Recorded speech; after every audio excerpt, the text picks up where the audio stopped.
So you know Loki's got some crazy stories. But did you know that he's the mother of an 8-legged horse? Yeah, you heard that right, the mother. Well, today I'm going to tell you the story of how Loki gave birth to Sleipnir. It all starts in Asgard, the realm of the gods. The gods decided that they needed a wall around Asgard to protect them from the giants. So they started looking for builders of this wall. Now, a certain builder showed up to Asgard one day and offered to build these walls. Now, this builder was most likely a giant and had a steep cost.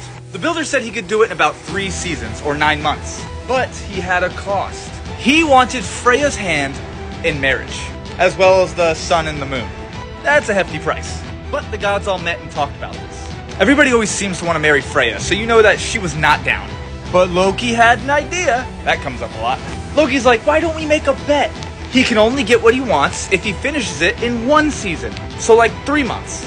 And the builder was not allowed to have any help. Only him and his horse. Now this horse is important, so stick around. And all the gods were like, good plan, Loki, good plan. The gods had no intention to let the builder marry Freya. Or have the sun or moon. And the gods said A-OK to Loki's plan. Because obviously, that's impossible. There's no way anybody could build a wall that big, that fast. However, when Loki talked to the builder about this, he said, alright. And made sure that the gods swore oaths to make sure they were being honest.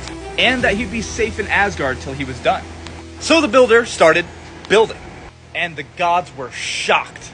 The wall was going up so fast. And the crazy thing is that the builder's horse, Svadilfari, seemed to be doing twice as much work as the builder himself, hauling enormous boulders.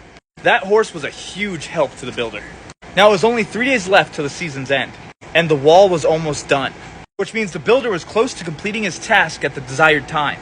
This made the gods very nervous. So they seized Loki, and they threatened him with death if he couldn't find a way to stop this, since this was his idea. Now keep in mind, what happens next is life and death for Loki. So that night, the builder and his horse were out gathering resources. And while they're out there, there was a beautiful mare, a female horse, Loki in disguise. Now, when the builder's horse saw this mare, he got a little excited, if you know what I mean, and started chasing after that female horse, aka Loki. Now that stallion chased Loki all night through the woods. Again, Loki's a shapeshifter, just in case you were confused. But because of this, the builder could not finish his task, which means he didn't finish the wall in time. But the gods decided to pay the giant anyway, by smashing his head with Thor's hammer.